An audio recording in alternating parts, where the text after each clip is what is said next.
57-year-old male. Patient is conscious but not alert. En route, you definitely go over some different scenarios of what could happen, especially when there's this rate of speed. It says on here, serious bleeding from head. So possibly a head injury. Whether he lost conscious or not, we're not sure. We gotta wonder if alcohol is a factor. Well, yeah, and you got a couple bars there as well. Yeah, a couple pubs in this area. In a call like this, our on-scene time is what makes the big difference, getting on scene and off scene. So as we pull up, we see the city police, city fire already on scene. Yeah, they got her. She's supine on the grass. I'll just grab the stretcher. You want to do assessment? Yeah.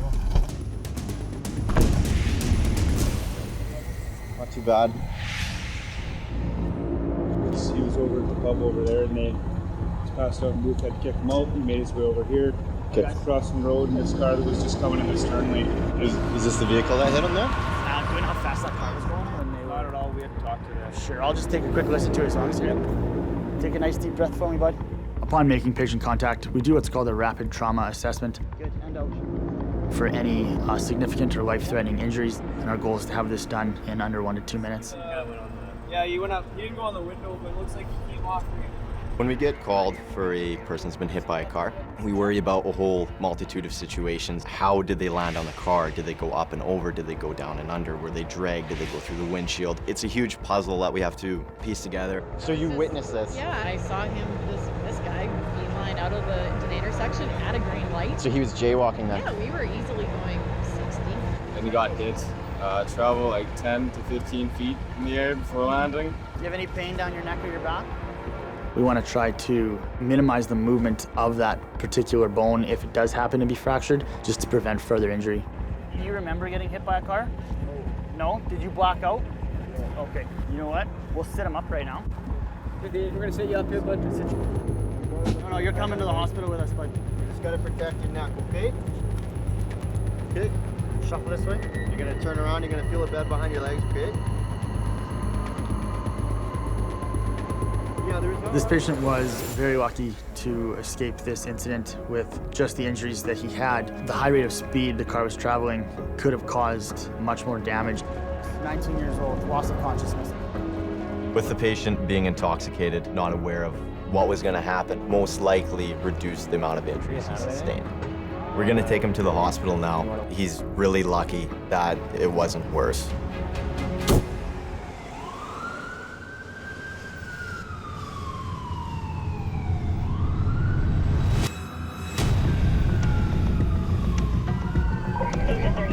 You're responding for a 25-year-old male who has been stabbed through the forearm. All other details are unknown. So we're going to an apartment that's known for some gang stuff.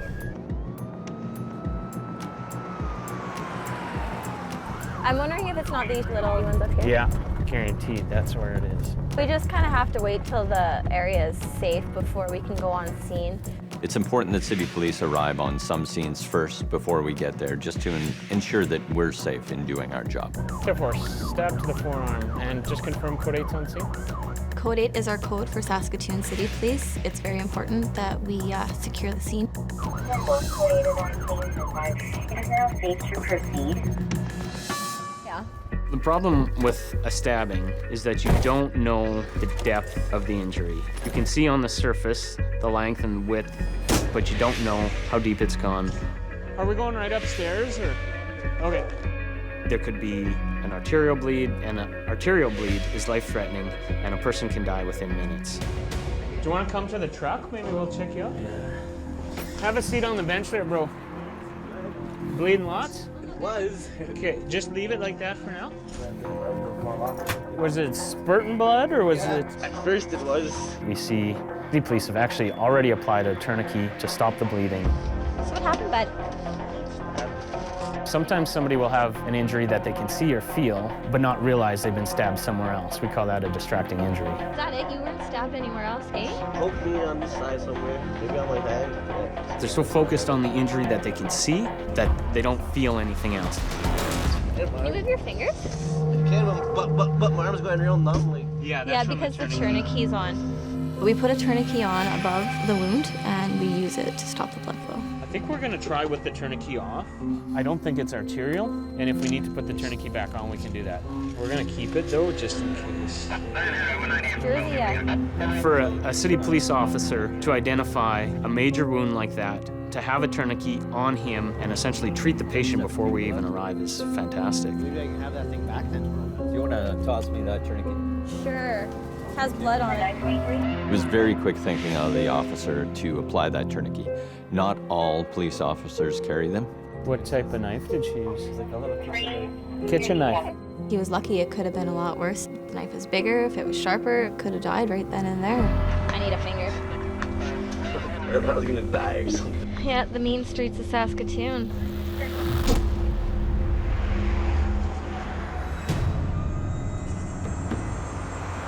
I wanted to be a paramedic because I was always fascinated with emergency services. It's a Bravo, isn't it? Bravo! For me, meeting new people each day, each shift, and having them put their trust in you. Each call, might not be life or death, but it might be an emergency to that certain patient or that certain individual, and they've called you and put their trust in you to help them in their time of need. This day, your call is a 13-year-old male patient who is conscious and not alert, complaining of high fever and headache. When we get this call of a young boy with high fever, headache, jaw pain, we're worrying about serious infection. Hello. How are you? Could be better, hey?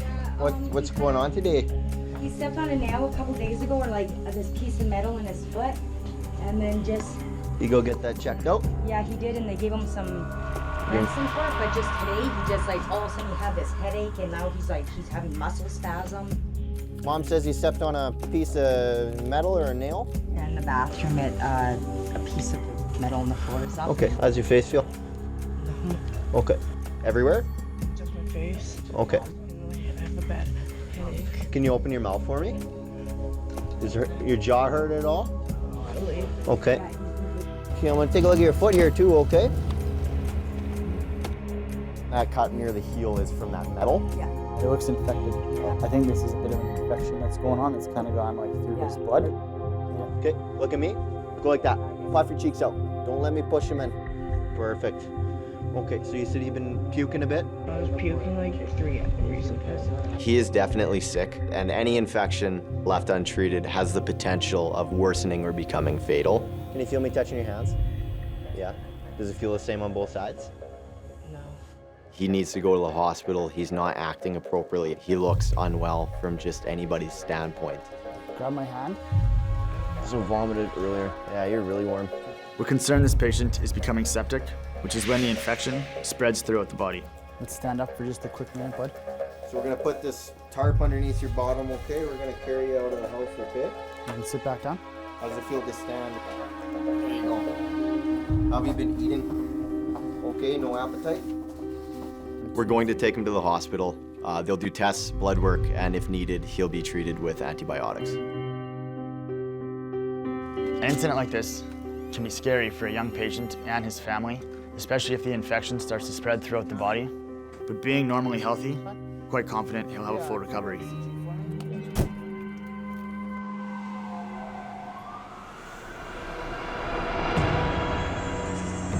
Respond Delta, Avenue D South. Patient is in the elevator.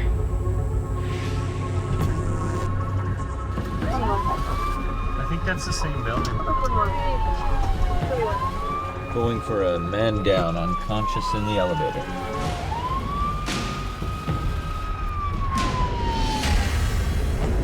We were just at this building for a stabbing. We go to that apartment building at least maybe 1 to 2 times a night.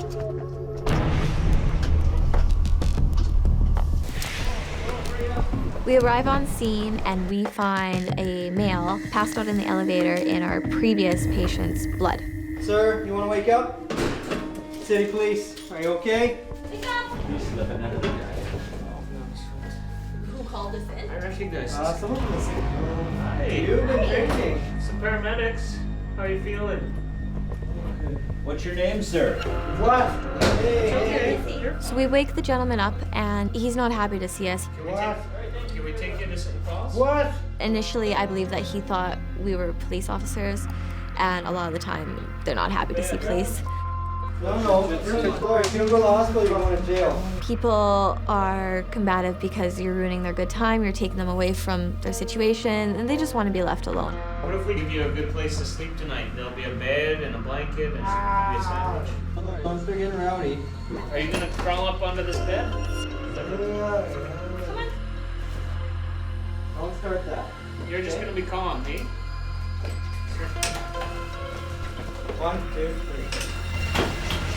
That's better. There we go, bud. Let's boost you up in the world, too. Some people that aren't really heard in society, they feel like they're kind of pushed aside. I speak for them when they're not able to speak for themselves. Just be calm. Just be calm. What? I'm one of the paramedics. I'm not a police officer, okay? Sometimes they can't do that physically, or they don't have the capacity to do that. So if you stay calm, we'll stay calm, you can sleep, and in the morning they'll let you go home. Okay? I can be that voice for them. I like being that advocate. For me, that's the most rewarding part of the job.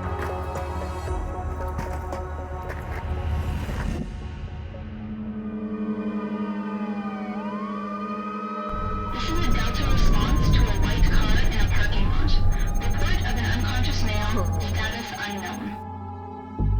We were called for a male unconscious in his vehicle in a mall parking lot. Police were on scene and they were unable to wake him up.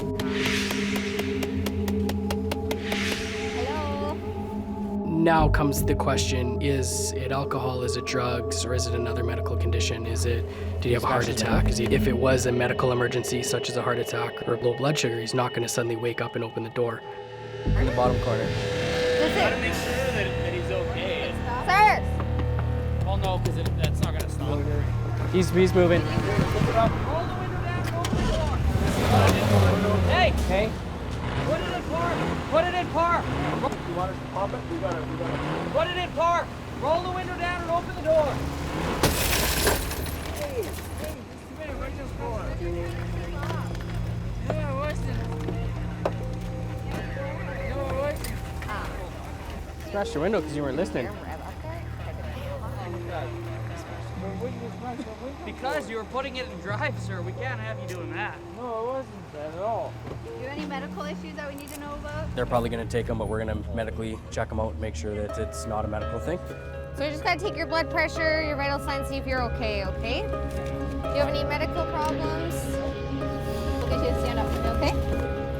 As paramedics, we need to be careful that our patients are safe to leave. We had to make sure it wasn't an underlying medical condition, as well as we had to make sure that he wasn't too intoxicated to go with the police.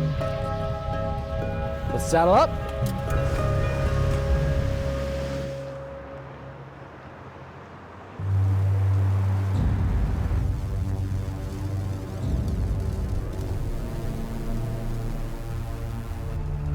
I don't know if anybody really knows why they become a paramedic. Sometimes it can be a very hard job to have because you only see people at their worst.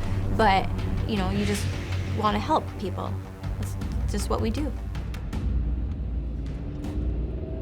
Oh. Did you see that? Where the f did they come from? Those guys are flying. When city police are driving that fast, something bad is happening. Pista 34, we're responding for a 35-year-old male. He's been stabbed. No other details at this time. Code is en route. Instantly. We both feel it. We both know that it's something serious. He's not completely alert. Multiple stab wounds. Multiple stab wounds. Outside Saskatoon, Idlewild Drive South. Okay, so if he's legitimate multiple stabbings, we'll just get him in the truck.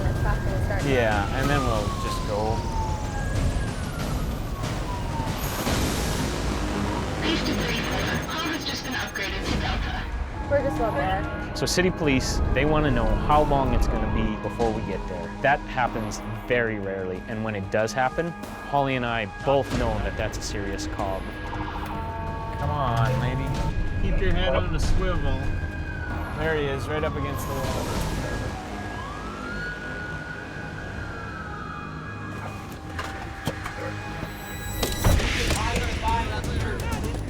Two or one? Okay. High in the side. this point, I see him laying on the ground, covered in blood, not breathing well. I think he's gonna die if we don't get to the hospital. Again. Okay, that's good. Tourniquet again. So the same cop that we seen earlier in the night has now got a tourniquet on the second stabbing, buying this guy a chance to get to the OR. Femur. Femoral artery, maybe. It's covered up, it's right here. The patient was stabbed in his femoral artery. He is bleeding to death. Yeah. We need to get him in the back of the ambulance and we need to go. 1, 2, 3. Did you guys take his pants off? Yes. Yeah. Cover him up. Left femur. We'll be going to the U.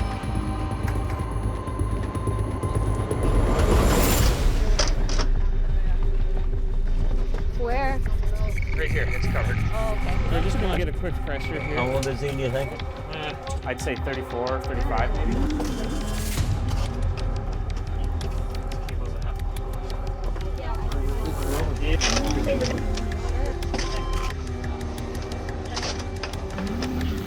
A trauma alert for approximately a 35-year-old male. He's been stabbed in the left femoral. Very pale. We're just getting vitals for you so you can determine what type of trauma alert to put out. I'll get back to you right away. We're good? Yeah. Shelby, you're gonna ride? We're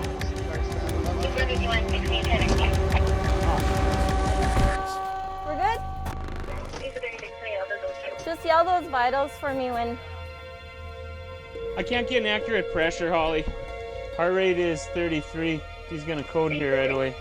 Calls like this, we don't know if they're necessarily going to make it or not. We have a gut feeling. We know that they're slipping out, they're going downhill, but that doesn't mean we're going to stop trying. We're going to do everything that we can possibly do to keep this patient alive, because as long as they're in our care, we're going to do the best we can.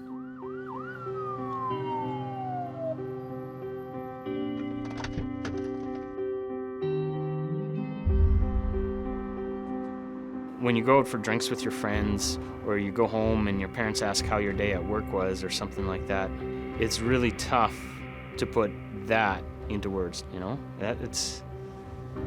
I can't explain that.